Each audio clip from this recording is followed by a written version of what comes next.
Okay, so you have here a diagram of the ionizer, or like the so-called electrolyzer in the, it's not a filter, but what's it called? Like the Kangen ionizer there, that's what it is.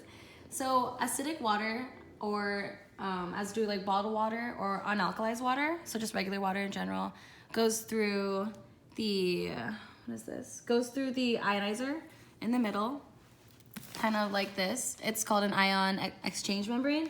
So the water goes through there and it goes through the bottom and the particles split.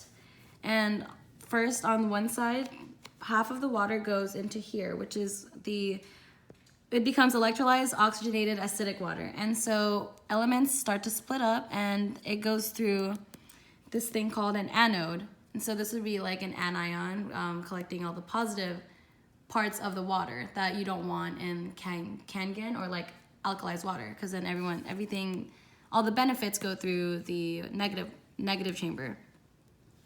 So acidic water molecules are broken up in different elements, and that's where you can get chlorine, sulfide, as we said, nitrogen oxide, that's one, and like you also have like hydrogen atoms. Oh, actually, all these hydrogen atoms go into the other side. I just saw that now because the arrows point out to here. That's why this is hydrogen gas and compared to oxygenated gas.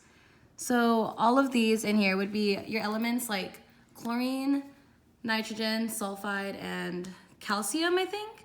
No, just not calcium. C stands for, what is C? I don't know. It's some element. All of those mix with oxygen. And oxygen is what makes water molecules big.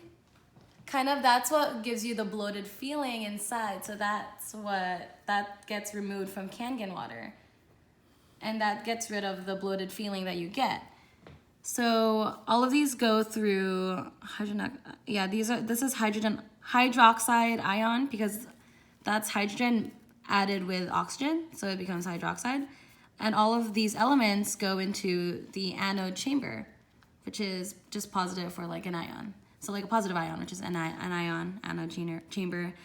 And then your positive hydrogen atoms, which are like the good particles that you want going into Kangen water, splits to the other side, which go into the cathode chamber. Yeah, and so the water in here, everything else that's like other elements are added together with hydrogen. So that's where you get like your iron, you get iron, sodium, calcium, magnesium, and potassium. And all that go through here.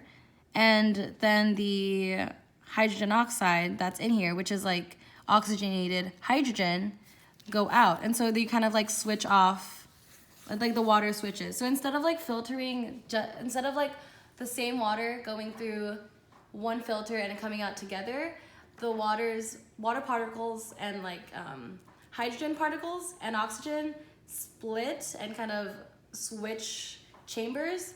And then like there's one tube that throws out all the oxygenated water that you don't want in water, and alkalized water, and then the hydrogenated water stays, and that's what goes out through the clean tube where you collect Kangen water or alkalized water. I think that's as far as I've gone with this diagram right here.